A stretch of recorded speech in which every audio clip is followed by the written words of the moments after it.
Welcome to the realm of Millenia here today. I'm gonna film the video later in the evening. But yeah. So I went to the library today to just get into a different sort of environment than home alone. Interact with any number of people, non-verbally, of course, to help me stimulate a sense of importance to get the writing juices flowing.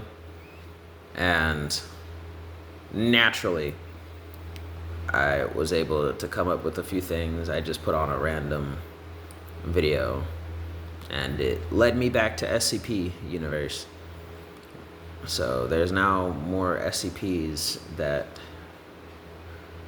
going through my reels and recommendation of videos to watch next. Because of it, how dare I put the phone on autoplay, right? But yeah, happened. But hey,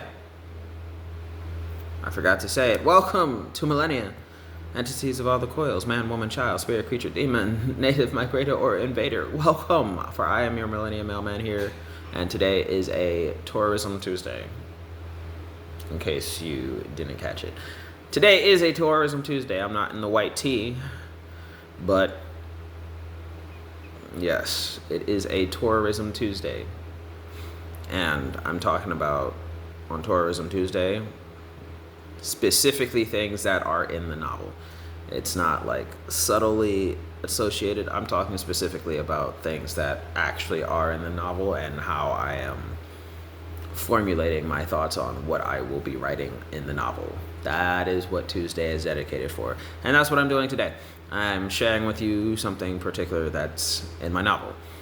So something about my novel is that I make it such that in a way it is supposed to be very inclusive and open world concept-esque, right?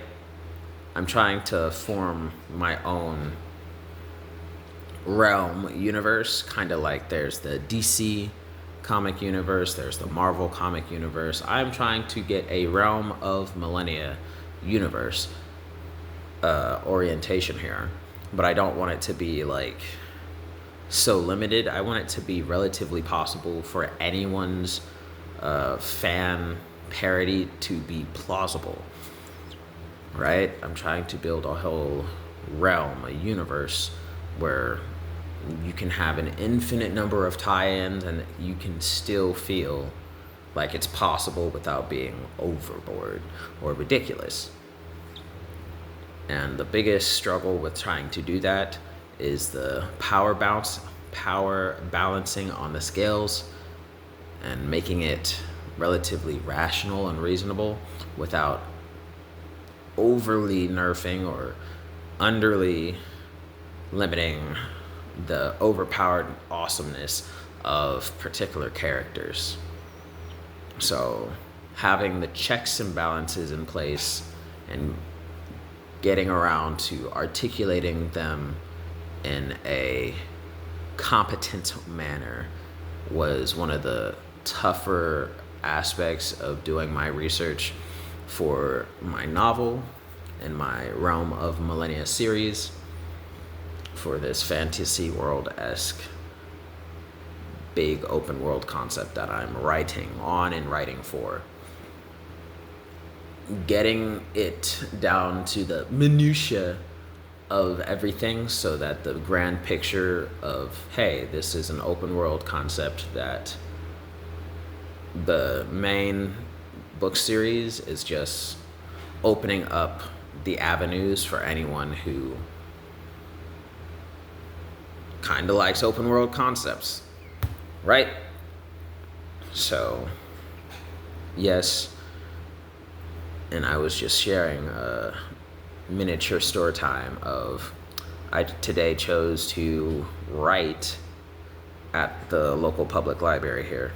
So I was writing for my book and listening to some YouTube videos at the same time, and videos of SCP Universe came up, and it was kind of funny because I do Easter eggs and nods to a number of various things, but specifically for the SCP universe and the SCP lore and the SCP wiki, I have to be extremely accurate with my Easter eggs, because a lot of the SCP universe and the SCP lore is so particular.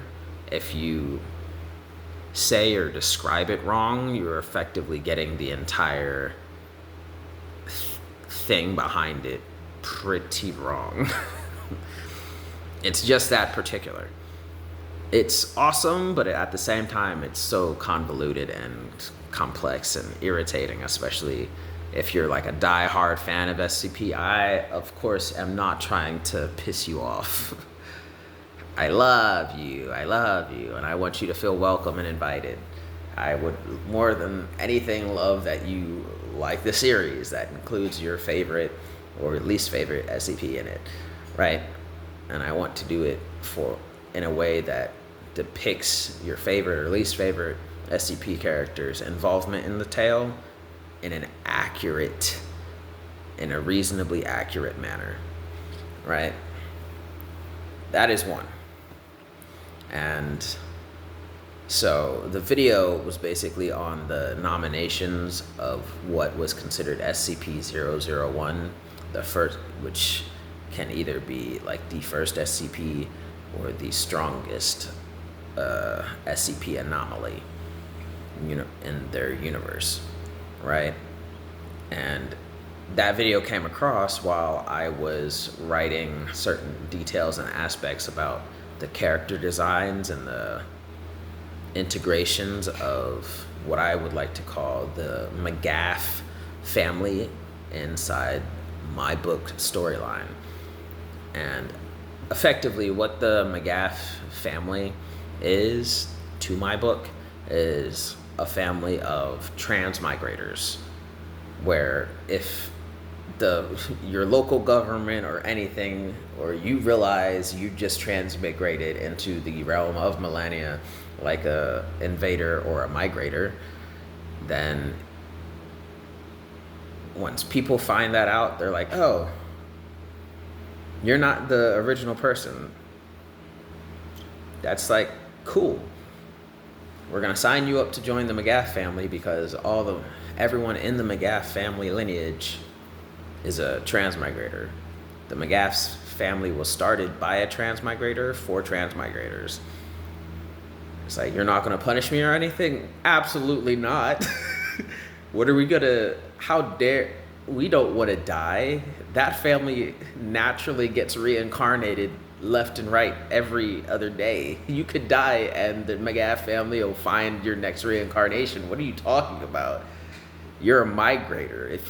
If you die and the McGaff family realizes we freaking messed with you, that's what the hell?